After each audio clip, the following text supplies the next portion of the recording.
Edith Wazin often appears as a villain, sometimes as a sidekick to the hero. He has been with FPJ since 1974. He started his career as a villain. They had drinks at the Escort, and then he met the director Fernando Poe. The director's name was Armando Herrera in 1974. When he saw him, the director said, "Do you want to be an actor?"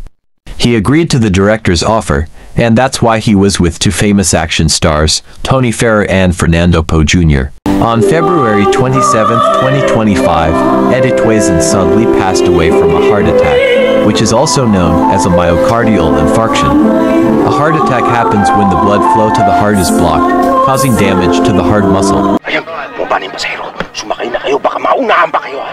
Pero siguraduhin nyo lang, ha? Bukas gusto kong mabasa sa dyaryo na lumulutang na katawan yan sa ilog Pasig, ha? Okay, boss. Dali! Bakante ba ito? Okay, boss. Biruin mo. Hindi pa man siya nagiging gobernador eh. Bigay todo na. Ganyan naman talaga si boss eh. Kaya pwede natin paglaban, kahit patayan. Oo. Toyo, sila. Ano pa? Tama ka, kumpadre.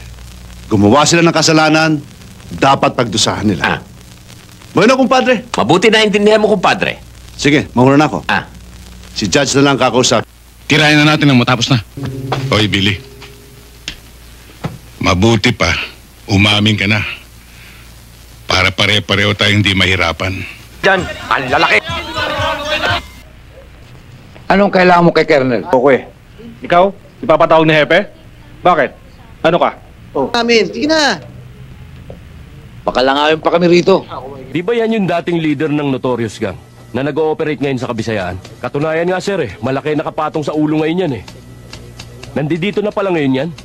Your wish is my command. Hey, Jerry, this is nothing. Okay. Sige, pakidala nyo na nga sila. Yes, sir. Don't touch me. Ano, Conrad? Tawa mo na tayo!